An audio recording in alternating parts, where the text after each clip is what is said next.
there, welcome back to the College Town Podcast. All things podcast, college sports. Yeah, that was an intro. We're going to roll with it. All things podcast. I'm your host, College Sam, sports. I know, right? I'm your host, Sam Roth. Along with me is Derek DeBurger.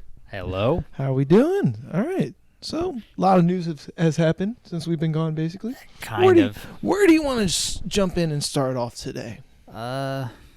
Let's just get it over with. Let's just do the realignment stuff. All right, We're not going to have to talk about this. All right, welcome back to the show about realignment. It seems every week for the past month and a half now we've been talking about this. We're not going to have to talk about this for another 7 months after this. So hopefully we'll figure it out shortly, or they'll figure it out shortly. Yeah. What happened in the last week of realignment? Well, basically, nothing. Nice. Nothing but talk. Like good old fun talk. Stanford and Cal were never officially admitted into the ACC, but Stanford has said that they are pretty keen on getting into the ACC, actually. So that seems like that's their plan. They would even say that they would take no media rights as far as money to join the league, if that's what it takes, which that's interesting. Then that leaves Oregon State and Washington State in a bit of limbo. They've said that they are committed to rebuilding the Pac-12. The Oregon State AD said that. The Oregon State AD said that they're committed to rebuilding the Pac-12, which I think could work.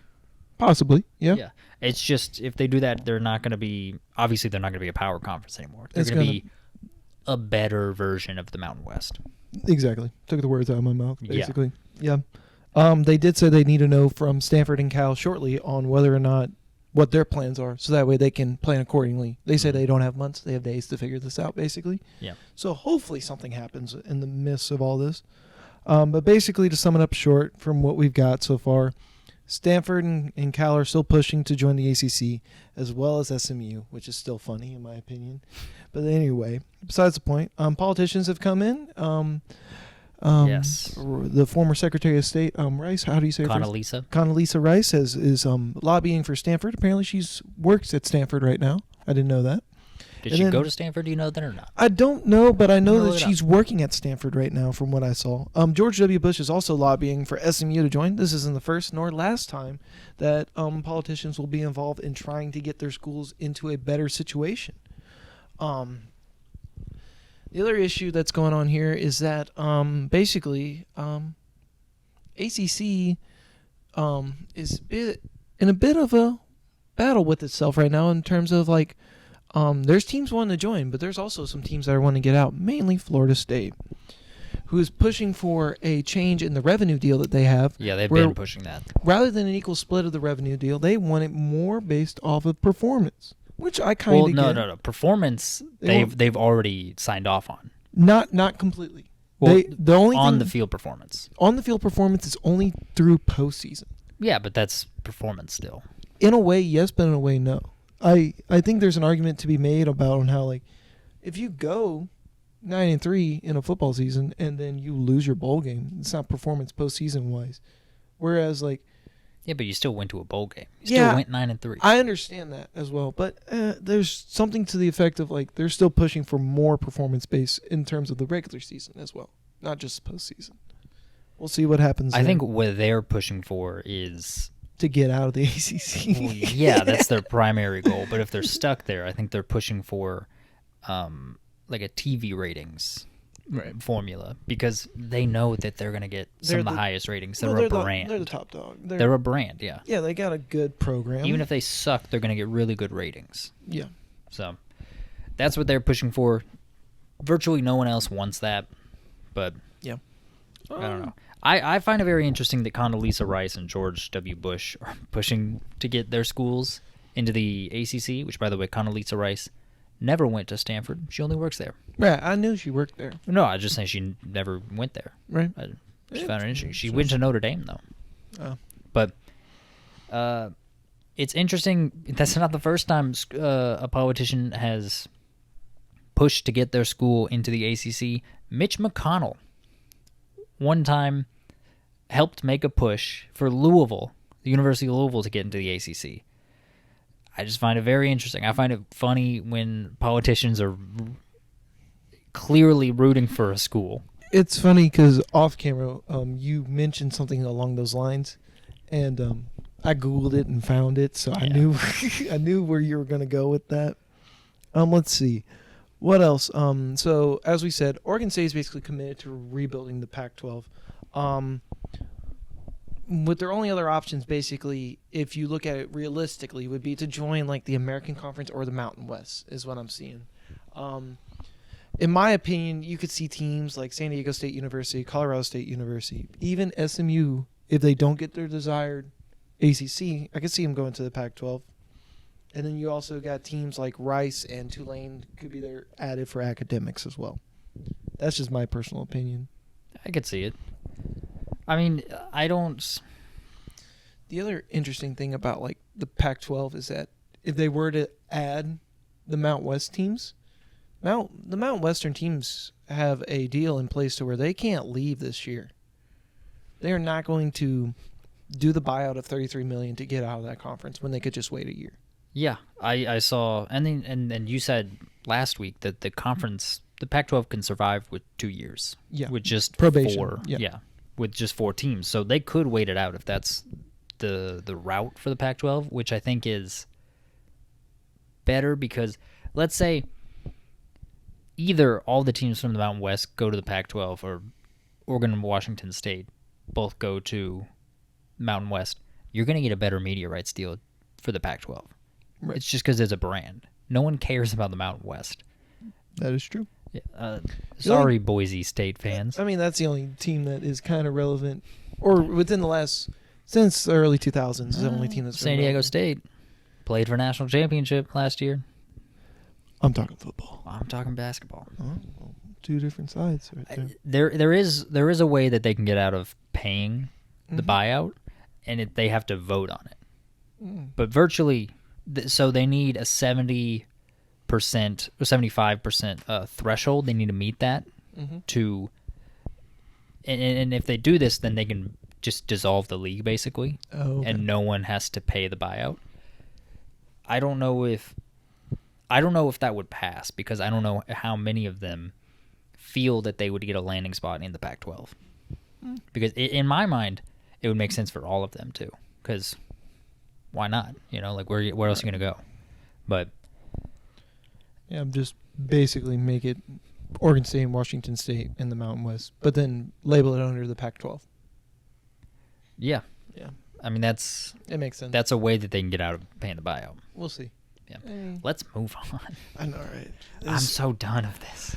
Yeah. You want to talk about Missouri? Oh yeah, I think this is a fun, interesting topic. So Missouri, for all y'all who don't know, basically got one of the top recruits. It was the 3rd-ranked recruit in all the 24 class. They've been killing it in recruiting. They've absolutely been killing it. Well, this one's the most interesting one.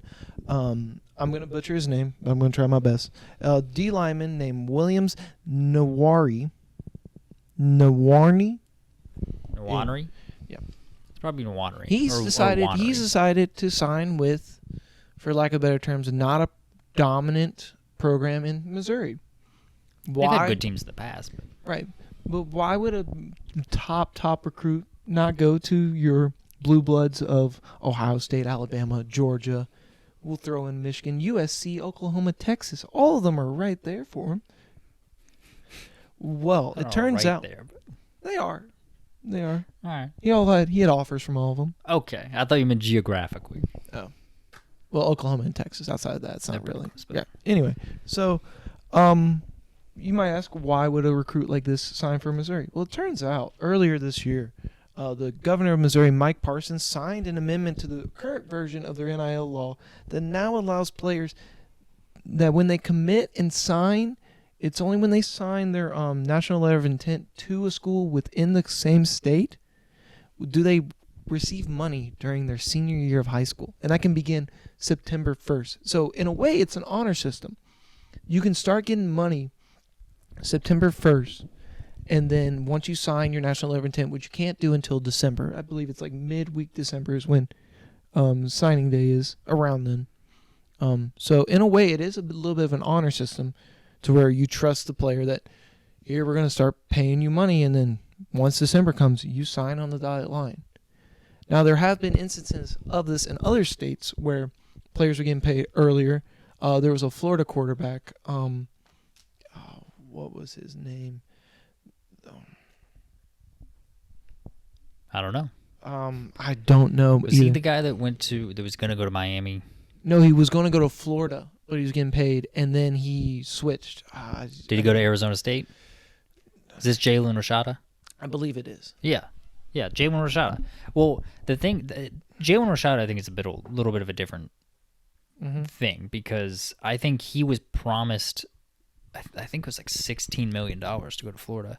There's a lot of money. The payment never came. Yeah, I know that story. Because I don't think they ever had the money. But right. this is a little bit different than that.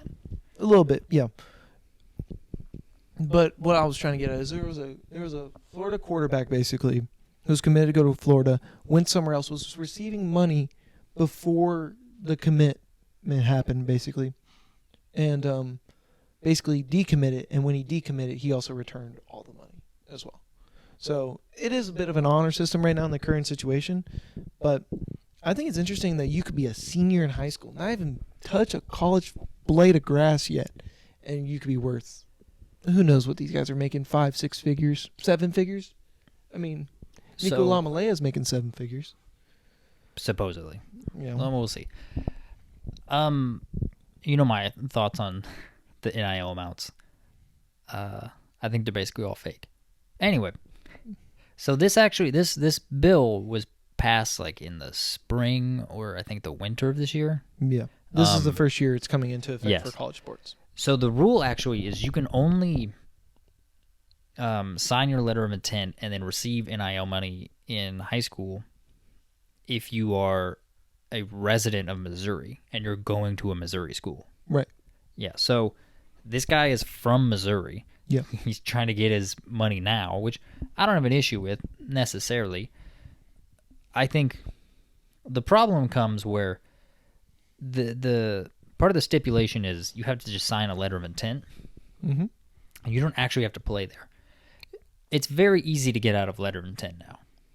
It's very easy. It's happened quite a bit. It has. So there's nothing really stopping someone from signing with Missouri and then collecting money and then be like, I want to go play for Oklahoma. I want to go play for Georgia. Whoever, Right. And that's where I think federal legislation would benefit NIL because this is I don't know, this is just rife. This is asking for, Missouri schools to kind of be screwed over. Possibly. But it also could be right now very advantageous for them to get commits to stay within state, basically. Well, that's the goal. Yeah. Well, it's the goal. I do think though that there is something to be said about an honor system where would you not have questions about a kid if you're able to poach them from this school or whatever, and they took money, wouldn't you be a little weary that they potentially could do the same to you? So I do think there is something to be said about not taking the money and running, because just for the sole purpose of how it looks on you as a player. I mean, I get it. Go get your bag. Go get what you're worth. Absolutely 100%.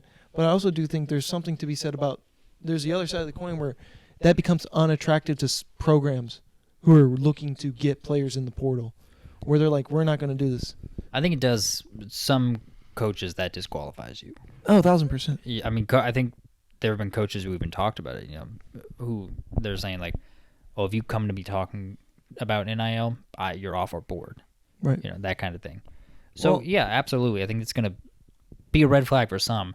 For others, I don't think it's going to matter. It just depends on who and where those people are. That's where they'll be playing the game against themselves, basically. Yeah. Because I think those coaches who are, quote, I wouldn't necessarily say they're desperate, but for lack of a better word, they're kind of desperate to get talent, and the way they get talent is through the money. I just think that basically they're gonna get screwed over because they're allowing the player to screw them over. If you don't allow the player to screw over, there's so much talent out there. You don't need to go for all the stars and all the hype and all the money basically to get a good team or develop a good team. There's diamonds in the rough everywhere. I mean, football, you need like, what, 90 players in college? You Yeah. have like a 90-man roster, basically. Yeah. Yeah, there's so many different, and then in high school too, they'll just take whoever. They don't care. They don't have a Right. cap on it. It's not a cut sport, no. You may not see the field, but Yeah. you'll be a great tackling dummy. Yeah. So there's a huge pool of American players to pull from. Yep. So yeah, there's always diamonds in the rough that you can find. The stars though, they're pretty attractive. They're pretty shiny. Oh, absolutely. And so You can definitely out talent people in college ball yeah. without a question of a shadow of a doubt. So what I think is, yeah, there's going to be like, let's say this guy commits to Missouri, decommits, Right. Gets out of his letter of intent, Right. after taking some NIL. I think you were suggesting like Buffalo, or someone on a lower level, Sure. like is trying to be like out, like just like you said, out talent the competition of their conference. They could. Trying to Yeah. raise their profile. The coach trying to get a better job.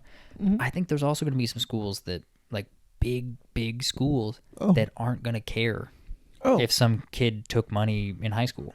I got one program in mind right now. Yeah, Texas A&M.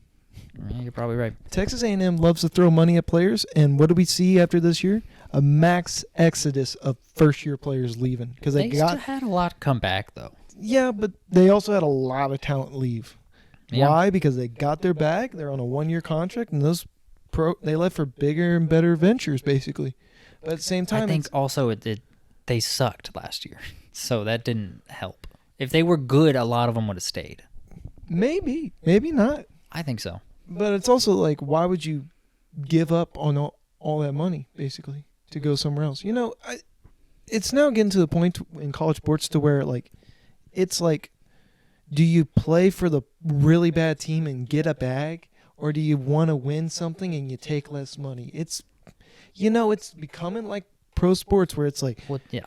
it's going to be to the point to where it's like you're going to have a veteran 5-year senior who's going to go and look. And it's like, does he want to go get a bag for a lower program, or does he want to try and get a ship and try to extend his money out by going to the next level? There's going to be those choices. That's kind of already been in place. It just hasn't been as formal as you can get an NIL deal. It is now, basically. Oh, I know, yeah, but that's always been the case where it's like, a good school, a good team, a good program that has some spots left to fill that knows they have a championship window, they'll go out and they would get a grad transfer. Oh, yeah. Someone that could play immediately. Now there's the transfer portal. Now there is NIL. And so I think it's going to be different for different people. Some people are going to value money more, Some people might come from poverty, and they're like, I got to get this money now while I can. If they value money more, it's like, great. But then there's some people that are going to, value a legacy more, which is, it just depends on the person. I think it's going to be an individual case by case. Oh, 1,000%. I'm not saying it's not. Yeah. It just comes down to, like, do you want that short-term money, or do you want, hopefully, the long-term money? Do you gamble it now to take less money to try to set yourself better to where you're like, oh, this is a better program, this is better coaching, this is better, whatever it may be. Like, you better competition in practice because it's a higher program. Like, or do you just take the money now? It's going to be a lot of decisions to be made. Yeah, I think, but still, though, I know what you're saying. I think there are going to be a lot of people that go to lesser programs, like, for example, especially out of high school. Oh, yeah. To get money. But if you're going to, like, if you have 1 year eligibility left, you transfer to Georgia, you're still going to get money, probably. You're still going to get a solid paycheck. You would hope so. You would hope so. I mean, like, it is something to be said about, like, is what's more attractive, a chance at a national championship or a bag? And it depends. Right. It's going to be case by case. I'm with you on that. All right. Well, speaking of NIL. Yeah, might as well segue to this. Yeah, there's a very, very interesting thing happening whatever you want to say. It's happening on. What is that thing that's happening on? It's so there's a an association between different NIL collectives. They call it the Collective Association, which is not creative, but it was originally formed between 7 schools. It was formed in July of this year. This month they have added 10 more schools, so they're now at 17 schools, and they are trying to help to regulate NIL from a lot of different definitions for the term regulate. They're trying to lobby Congress to pass NIL legislation. They're trying to share like best practices with each other. Best practices, as in like the best way to go about doing business? Yeah, with athletes, They're trying to say like, hey, this worked, this didn't, so that there's a more like uniform approach to NIL. And the big thing to me is they have had meetings. They've been having meetings with the NCAA and the SEC, because there's a lot of SEC schools in there, about revenue sharing for the student athletes, which is huge. That is, basically what keeps them from being slaves, is getting a piece of the pie. Now, the proposal that they have made is that the conferences, the TV rights deals that they get, the media rights deals, each conference will give anywhere from $5 to $10 million to collectives, and those collectives can divvy them out to players. That way, conferences don't give it directly to the players or to the schools to give to the players. So there's this middleman, so it's not breaking NCAA rules, but it is a way for the players to get money that they are helping to generate. Why is it a rule in the first place that a school can't just give the money to the player? Greed. What do you mean? It's always been what it is. Greed. The schools don't want to have to pay an employee if they don't have to. Conferences don't want to have to do it. The NCAA doesn't want to have to do it, because that's what these are. The players are just employees of the school, basically. And but they're getting their money through a back room. They're now allowed to get they're allowed to get endorsements, not scholarships. They've always been allowed to get scholarships. They're allowed to get endorsements, but they are not being paid directly for the money that they generate. Like if you get let's say you get a McDonald's sponsorship. Oh, so it's got to be a company, basically. Yeah, there's got to be. You have to be like a spokesperson. You have to be a spokesperson. You have to. So then, how are these kids being recruited and getting the reported X number of dollars? How does that work? Being a spokesperson. See, that's the gray area. It's like basically you're being. How does any of this work? It's not direct revenue sharing. So the money that they're getting is not coming from money that they have generated themselves. It's coming from, like, this secondary market of. It's people that are fans. It's people in company that are fans of schools. Plus the occasional, like. So what's to stop me from going up to someone being like, "Hey, will you cut my grass and I'll pay you $1,000?" Literally nothing. But that's allowed. Yep. But the university going, "Hey, you did great this week on the field. Here's $1,000." That's not allowed. That is not allowed. So stupid. It is stupid. It's incredibly stupid. It makes no sense. It does not. And so what this does is the football players and the basketball players, and then, select other players in programs, they generate millions and billions of dollars for the NCAA, for their schools, for the conferences. They don't see any of that money that they generate. Without the players, that money dries up because there's nothing to watch.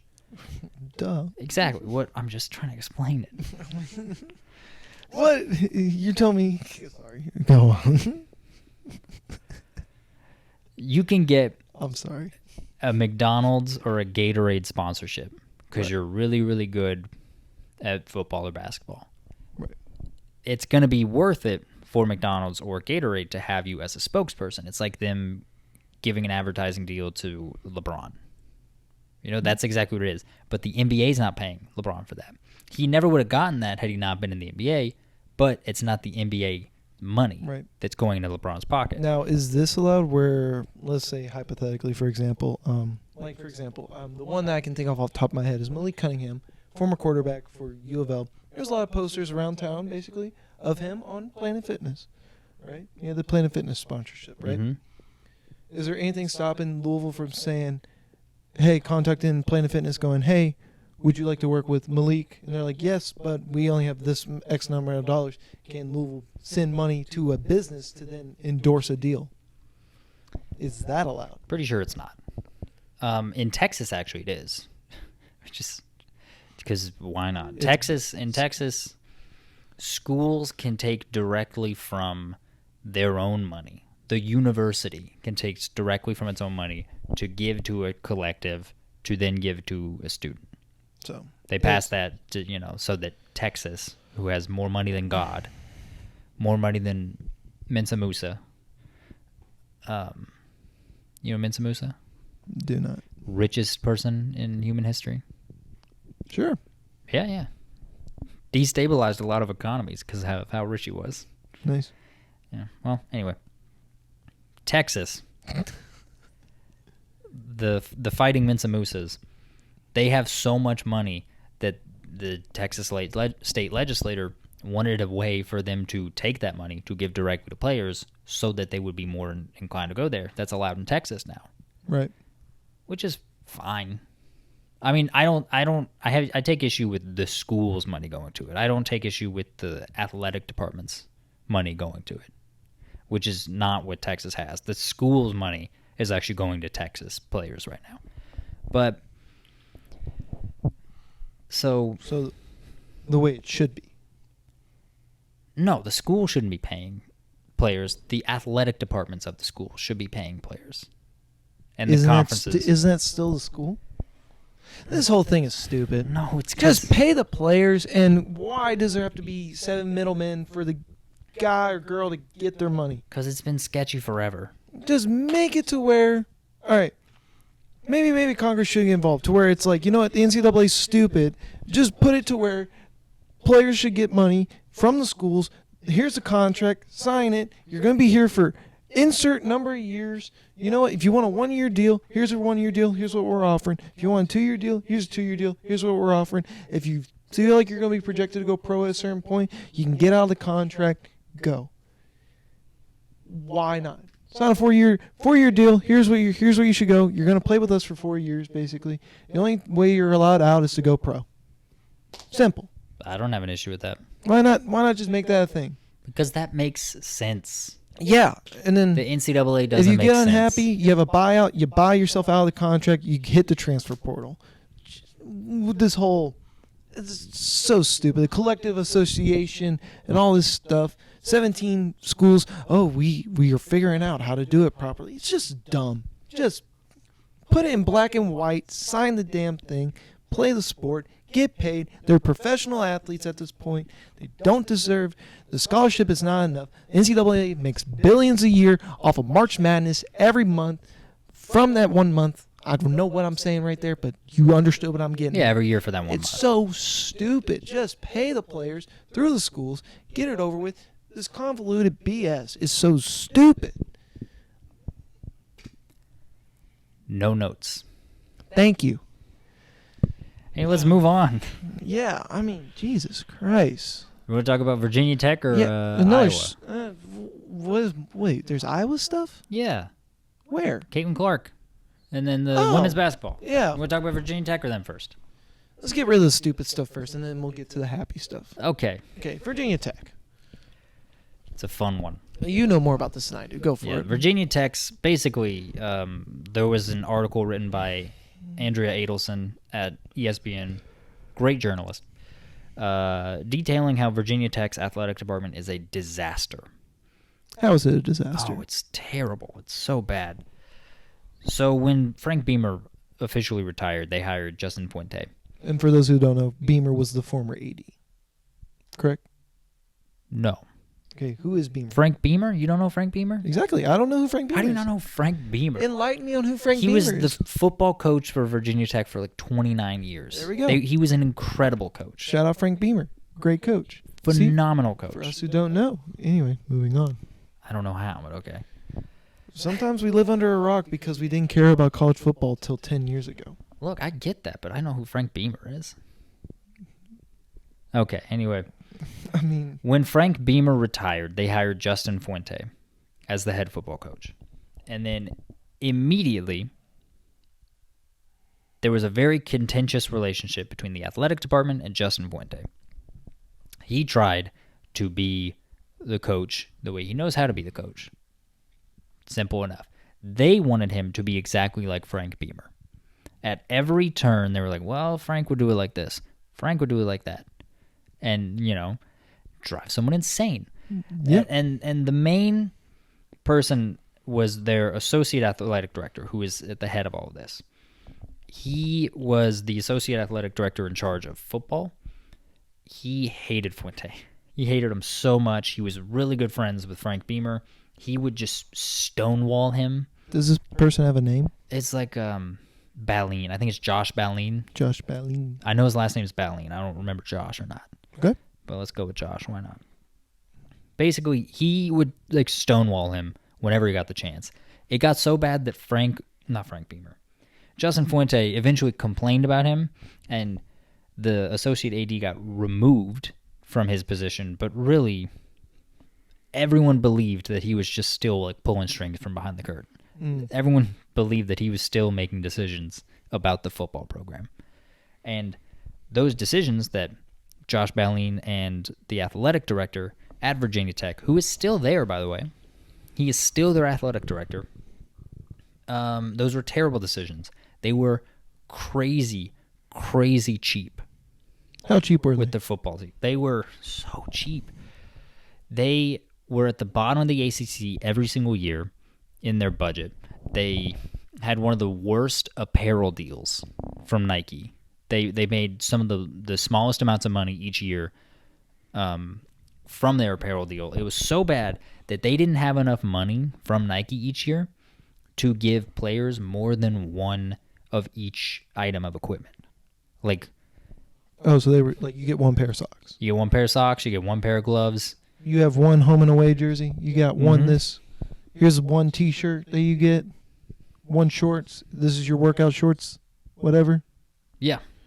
Oh. If you lost it or if it ripped or whatever, the school couldn't give you a new one. So the coaches and assistant coaches started just pooling together money to buy apparel for the players. But the thing is, they weren't always buying Nike stuff because it's expensive, and they have to buy it for 90 people. So they were buying Russell Athletic apparel and gloves and everything and giving it to people. And so, is this just the football program, or is this no? This is world. The article focused on the football program, but it's the whole. It covered the whole athletic department. The whole athletic department is a disaster. They really only touched on football because it was such a powerhouse, and now it is. Dead. It's not. Yeah, it's pretty close to death. It's pretty bad. Yeah, it's a great environment. Yeah, because they were such a powerhouse for so long. Yeah. But so it was a running joke how everyone in practice wasn't wearing Nike because they couldn't afford it. A very notable thing to me is that they were so cheap for so long they didn't want to renovate facilities. Eventually, the AD caved and was like, okay, I'll build a $120 million weight facility. And it's cool. So they build it, it gets finished, the football team comes in, and then it's great. It's $120 million. It's very expensive. Right. They didn't buy him any new weights. Why? The AD said weights weigh the same. And then during COVID, no one locked the door to the weight room, and so the weights got stolen. Wonder if they just wanted new weights, and so they came in and stole them. I don't know. They had to buy new weights then. So that is the highlights of Virginia Tech's athletic department. Disaster. I think they're proving it out in the field now. Yeah. It's showing. Yeah, I mean, if you don't invest in a sport, it's not gonna grow. It's not gonna continue to be good. They had a really good women's basketball team not too long ago. This year, Yeah. they were good this year. They were the 1 seed, I believe. Yeah, but I can't imagine that they put too much money into women's basketball either. Yeah. Yeah, so and they've recently launched an initiative to raise $400 million for the athletic program, but they're just trying to get it from donations from fans. So they're basically trying to have the fans pay $400 million. Isn't that what ticket sales do? No, because that's got to go to operating cost. That's a joke. Yeah. And also, there's another thing about all that. Kind of relate back to your NIL thing in the collective is that donor fatigue is starting to become a very big and real thing in college sports.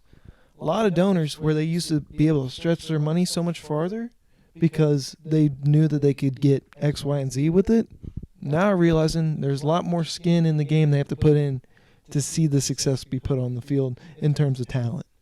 And it's turning a lot of donors away from not necessarily donating, but donating the amount that they used to donate, or the amount that they used to donate is no longer considered, I wouldn't say an acceptable amount, but it's no longer considered a substantial amount. Yeah, I mean, it's like, I think because of NIL, people can now like straight up give money to the players. Basically, they can kind of subsidize the athletic department a little bit. And so I think fans are realizing that running an athletic department for a school is very much just like Sisyphus. You move the boulder up the mountain, you pay $120 million for a weight facility, and then when you're done, it rolls back down and you got to do it all over again 4 years later. Mm. And the fans, I think, are realizing that, and they're like, we don't have this money. Well, also I think the other thing is starting to realize is that it used to be that, put it in other terms, the most expensive thing to run a business is payroll. College sports now has payroll. So a lot from the fans. College sports has a payroll from the fans. So rather than that money being going towards putting up a building with your name on it, it's not going in the pocket of that DB who's hopefully going to lock down that star wide receiver on Saturday night. At least part of it. Yeah. And then also donations are just going from a lot of these people are still, I think there's an initial excitement where a lot of people are like, "Oh, we can pay directly to the players. We can make our team better just by paying." Billionaires are playing fantasy football in real life in college sports. Yeah, but I think there's also a lot of people that were just fans, They just they're a normal middle class. Michigan started a big collective, I remember. Mm. It was the way last year they were able to keep some of their seniors to prevent them from going pro. Is they're like, hey, it was a collective. I forget who it was. Mm. Some big Michigan players stayed because they were able to get paid. Yeah. But I think before you were getting a lot of people that were donating directly to the athletic departments, because that does help. It's pushing the mountain up, the boulder up the mountain. Mm-hmm. Sisyphus. You know Sisyphus? Yeah. 0 for 2 today. You don't know Sisyphus? Sisyphus was a Greek, part of Greek mythology. He what did he do? I'm mixing up Sisyphus and Prometheus. Prometheus stole fire from the gods, and then they, to punish him, they eternally tortured Prometheus. Sisyphus did something to get punished, to where he would eternally push a boulder up a mountain, and then as soon as he gets it to the top of the mountain, it rolls right back down, and he's got to go back to the bottom and push it up again. Okay. You not like Greek mythology? The only thing I know from it is like careful Icarus. Is that Greek mythology? Yeah, Icarus is part of Greek mythology. Careful Icarus. What's the voice? What's that from? The Craig Ferguson show, the late Craig Ferguson show. Jeff used to say it. The robot, yeah, the little skeleton thing. Love Craig Ferguson. They just said Craig Ferguson was funny. Yeah. Yeah, he was great. Thoroughly enjoyed the show. Came on way discovered it way later in life once it was off the air because it stopped airing when I was like 7. Tell me what you think the story of Icarus is, like in detail. Oh, I have no. No. clue. Go ahead. Tell me. I really want to know. Careful, Icarus. I don't know. It's probably someone who thinks they're all that, but then realize that they have something going on and they don't want to be found out. I don't know. I'm probably way off. That is not it. I know it's not it because I just know the saying from a comedy show back in the early 2000s I used to watch on YouTube when I was 16. What are we talking about here? Icarus made. I thought this show was about college sports. It is. Icarus made wings out of wax, right? And he could. No, not right. Yes. I don't know this. That is correct. It is Why right. Are you saying right like your validation for me? I don't know. I'm just trying to get you to follow along. That's what the right is. It's a courtesy right. Okay, right. Anyway, wax wings. Yeah, he made wings out of I was wax. that close to guessing that, just so you know. Were you really? Oh no. He made Wax wings. wings. He made wings out of wax, right? And he was flying with the wings, and it's fun. It's fun to fly. Is it now? And he wanted to go higher and higher and higher because it's Oh, fun. And careful, then he Icarus. flew too close to the sun, and it got too hot, and his wings melted, and then he fell and he died. That's the story of Icarus. Oh, so that's the saying of flying too close to the sun as well. Yes. Gotcha. You learn something new every day. So anyway, What were we talking about? Iowa's women's basketball team for the first time has sold out their entire season before it starts with their season ticket sales. It's because of Caitlin Clark. Yeah. It's kind of fascinating because I don't believe she's there anymore. Yes, she is. Never mind. It's going to be her last year. Yeah. Senior year, going out with a bang. Mm-hmm. Can they beat LSU? That's a whole nother topic in its own. But We'll get there, but yeah, showing them. it's interesting. It's the Caitlin Clark show. Caitlin Very Clark much. is the biggest star in all of women's college basketball. Yeah. You You could honestly argue college basketball is bigger than the WNBA. Yeah, I think So it could. you could also argue that. I would Caitlin argue Clark, that. I think it is bigger. So you could also argue that Caitlin Clark is the biggest thing in college basketball. I mean, Or women's basketball. right now. Yeah, as well. I would agree with that. You could argue that. Yeah. I would agree with that, honestly. Yeah. She's pretty good at that sport. She's very good. She can shoot that ball. She's very good. And also, the women's basketball has just been growing recently. It's taken a big jump forward last year. Yeah. I don't know if women's March Madness is profitable yet. No. No, it's still not profitable, but it's getting closer. Well, I think part of it is the rights deal. This is the TV rights deal right there. Yeah. Right there alone is how you change it. Probably, yeah. That's how you make it profitable. Yeah, right. Yeah, right now, the NCAA, all of their non-revenue sports, their championship games are just bundled into one deal that ESPN bought. Yep. So ESPN airs all the championship games for all the different collegiate sports that don't make revenue, like volleyball, women's basketball, lacrosse, Baseball. whatever. Baseball. Gymnastics. They bundle it because it's just easier. It's makes easier. sense, yeah. You're going to make more money than trying to sell them individually. They're greater than the sum of their parts. But women's basketball at this point has grown beyond that deal, and they could have their own deal, They could. I could see it. and it would be I believe it's way more money. It's the third biggest sport in college sports. I think that's true. It's that or baseball. No, I don't think baseball's big enough. I said it's that or baseball. I don't Well- know. It's not a definitive. Well, also let me put it this way: it's like baseball starts in like February, and no one really pays attention to it till end of May, basically. Yeah. I mean, shout out to the people that pay attention to it, but yeah. Also, I think that ESPN is just set up better. They have the infrastructure in place with their channels and stuff to just handle all that content. Yeah. Between the ACC network, the SEC network, ESPNU, ESPN News, all these alternate sites that they have where they don't even have to put it on their main channel or even They don't have to ABC, put it on TV, period. They could put it on ESPN Plus. or ESPN3. Yeah. But and women's basketball could still end up selling their rights to ESPN. ESPN could just get it back. They would just have to pay more for it. I wonder when this whole bundle ends and how, and who sells that? Because like right The now, like, NCAA does. but it wouldn't be separate from conference like football or basketball.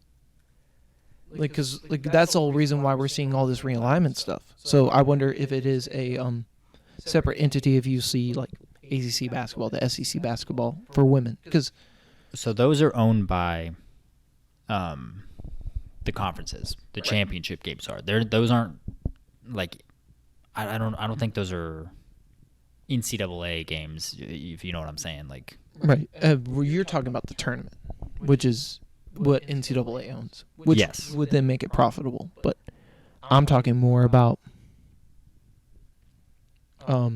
regular season, not postseason. Who knows? You got cross country, field hockey, soccer, we don't volleyball, have to read them all. polo. I mean, it's just cool. Like some of the stuff you don't even know is a sport. I know ice hockey's very big up north, huge. Mm-hmm. They was it called it's their Frozen final- Four? Frozen Four. That's Yes. what it's called. Yeah. Too bad we're not. I don't know about you. I'm not very interested in hockey. I just don't get it. I find it fascinating. I think it's cool. There's not really any teams near us for me to get into it. As far as like, Yeah. you have to go up pretty north for college for it to be relevant, and then professionally, it's like we're in between like Nashville and like Columbus and like St. Louis, so it's like pick a team and then like. But also, we're in the South. It's just not as big in the South. Yeah, in a way. Yeah, absolutely, I would agree with that. But I mean, like there are like big hockey cities down south. Yeah, and I know Nashville's pretty crazy about hockey. Nashville, Tampa Bay, Dallas. You got some southern states that are big about it. Yeah. Anyway, end of hockey. The media rights deal for the bundled championship games for the NCAA, that ends after this athletic season. Really? Yep, How about 2024 that? is when it ends. So How long is that contract ran for? Oh, I don't know. Part of a 14 years. year, $500 million. It's been going on since 2010. How about that? So Interested to see what that new deal will be struck. the women's college basketball is going to get a lot of money. That As it it will should. probably finally become profitable, Yeah. which is great. Yeah. It's great. I love, huge basketball fan, love basketball of any capacity. It's nearly impossible to watch a regular season women's college basketball game that you don't like have a dog in the fight because the officiating is so bad, because the NCAA they don't care at all about officiating. That's a whole other beast in itself. I mean, hopefully if they make more money, they'll be able to better train officials and they won't be garbage. That's what I hope that comes out of this, because the officials are so bad. They're terrible. They're terrible. I could do better. Yeah, you know you're in for one when you see certain refs on the court. I'm not going to name names. Here's how sad it is. I know names of refs. When I see them, I'm like, I do not like you. Call them out. No. We want the smoke. It's not yet. Not yet. I'll give them one more season. All right. After this season, once this starts, if I see some stuff, I'm calling out names. Okay, you want to move on to the Big Ten preview? Sure. Why not? Okay, let's do it. All right. It's our final week of doing our Big Ten preview, or our conference previews. We're going to end it strong with the Big Ten. Hopefully strong, I don't know. Yeah. Let's do the media preseason polls first. Take a gander at them.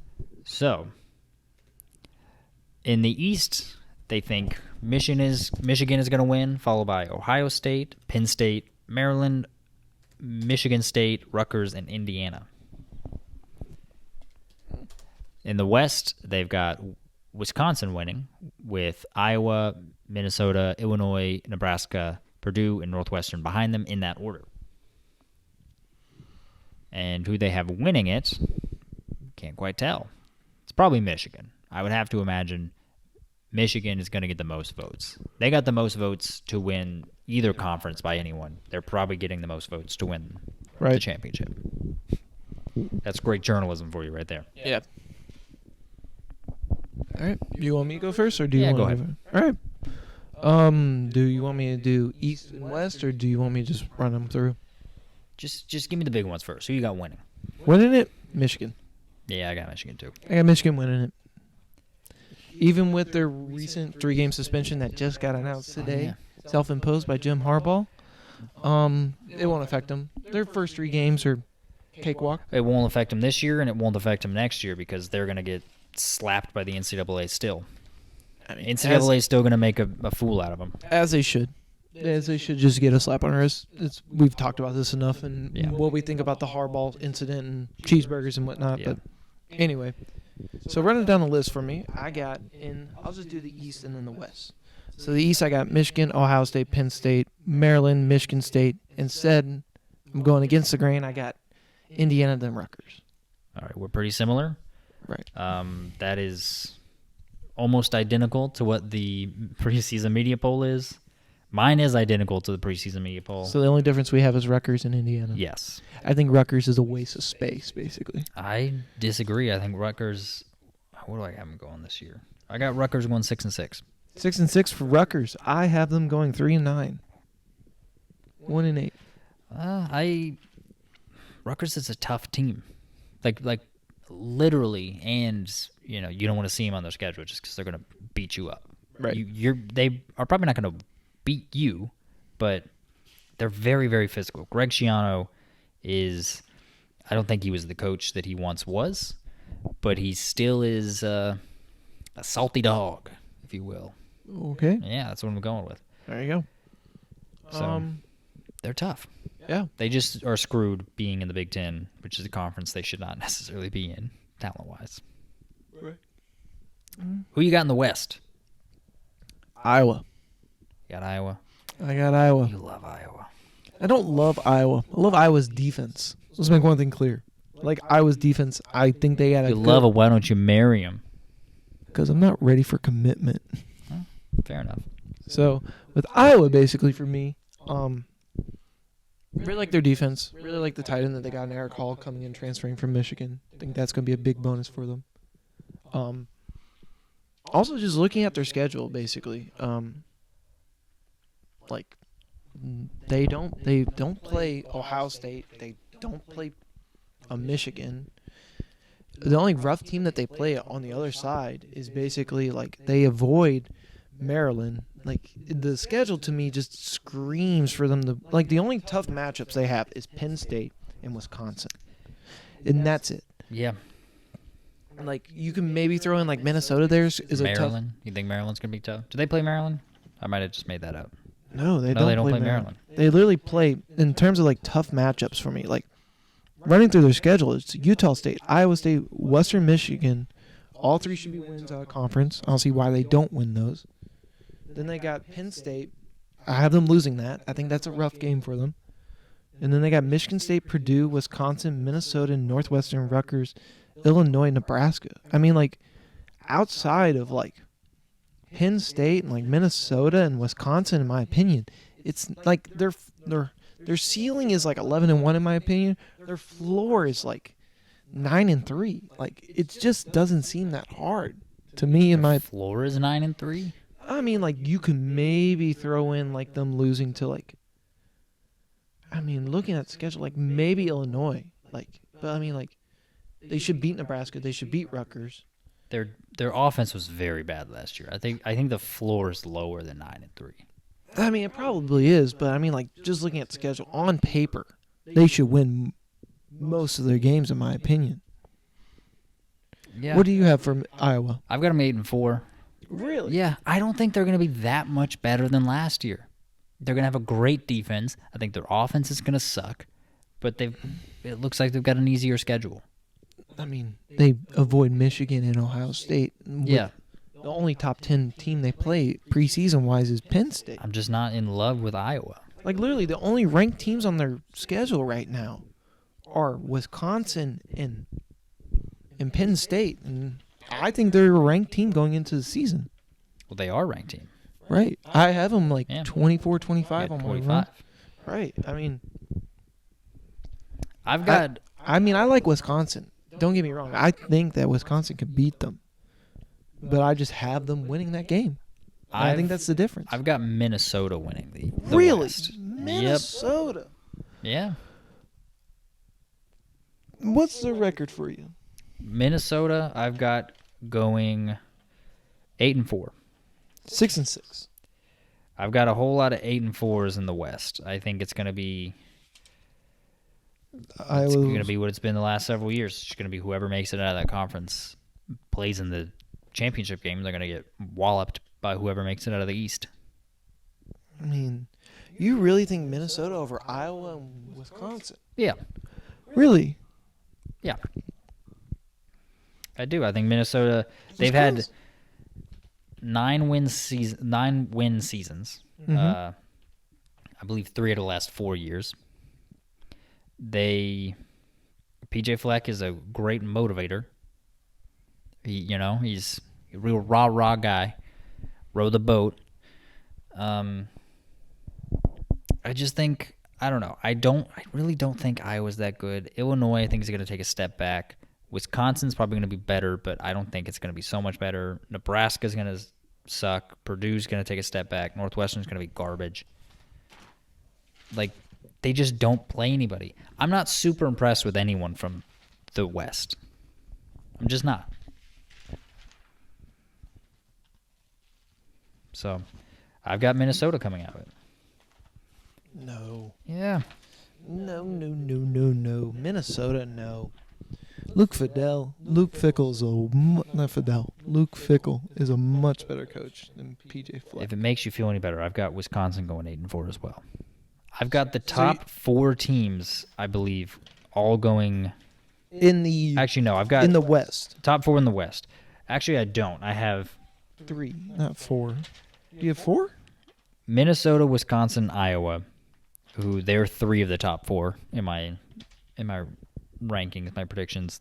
I've all got them going 8-4. I've got Illinois going 7-5. The difference is the conference records. I've got Iowa, Illinois, Wisconsin going 5-4. Minnesota going 6-3. Interesting. Really? Yeah, I just think Minnesota. So who does Minnesota beat? Who are their 4 losses to, and do they beat Iowa and Wisconsin? What are those games for? 4 losses are to North Carolina, right? Michigan, Michigan State, Ohio State. So you have them beating Iowa and Wisconsin. Yep. All right. Anyone could make it out. I could see Wisconsin. I think it's between Wisconsin and Iowa. I don't think Minnesota's there. That's my opinion. Like, it wouldn't surprise me if, like, I have Iowa. It wouldn't surprise me if Wisconsin does it. The top 4 teams in the West for me, it wouldn't surprise me if any of them. Who is your top 4? Minnesota, Iowa, Illinois, Wisconsin, in that order. Really, you like Illinois that much? They've got a good defense. Yeah, I suppose. Yeah. I think Northwestern and Indiana are going to suck. I think Nebraska's going to suck. I think Purdue is going to take a big step back. You know who I've got doing well? Who you got doing well? I got Maryland. I got them going 9-3. Maryland 9-3. Yeah. I have Maryland 9-3 as well. Oh, would you look at that? I have them 6-3. Losses to the big 3. Penn State, Ohio State, Michigan. I think they're the best of the rest in the West. I mean, the East. Yeah. Best of the rest. It would have been nice if it rhymed. In the West, yeah. Yeah, it would have. But they're in the East. Tua's younger brother. Yeah. Talia, yeah. I think he's a decent player. He's good, yeah. They've got a solid coach. They've been building there for a little bit. I think they got screwed that they have all 3 of those teams. And I think they could beat Penn State, too. I could absolutely see them beating Penn State. Let me put it this way. If Maryland was in the West, I think it's a lot more interesting. And I think that I would put them above Wisconsin, below Iowa, but below and above Minnesota, in my opinion. If Maryland were in the West, I would have them dominating the West. Huh. I would have them with a very good record going into that championship Let game. me see where they cross over. I have them beating Nebraska. They have them beating Illinois, and that's it. Those are the two where they cross over, right? There's 1, 2, 3, 4, 5, 6. Yeah, they play 3 where they cross over, and their 3 crossovers are Illinois, Nebraska, and I don't know who their other one is. I'm struggling. I don't know. Yeah, I don't know. Oh, well. Yeah. Yeah, so basically. See, I didn't realize they were still doing divisions. I Yep. thought it was broken last up. year. After this year, when all the Pac-12 teams come into the Big Ten, they're axing divisions. They're going to do like the whole like round robin. pods. You have your pods, but then you Yep. also have like your you have your one rival that you play every year. Yeah, you've got like 3-ish set opponents. That's probably what they're going to do. They're probably going to do 3 set opponents every year, and then it rotates everyone else. Gotcha. So that you play everyone probably like every 3 years or something. Like how like U of L's rival is in basketball, it's Virginia. It's But it's in football they gave us Virginia, Georgia Tech, and Miami. disgusting. It's it's whatever. I don't like playing Virginia. That's annoying. Like I don't care about Virginia. It's I not. don't care about Georgia Tech, and that's our anyway. Yeah, but it's in Georgia. We're getting into recruiting stuff now. Okay. Let's be on it. You good here? Yeah. I think we've set our piece. Yeah. All right. Well, either we're going to transition to an interview with writer and actor Nick Adam Johnson, or the audio won't work, and this will be the end of the episode.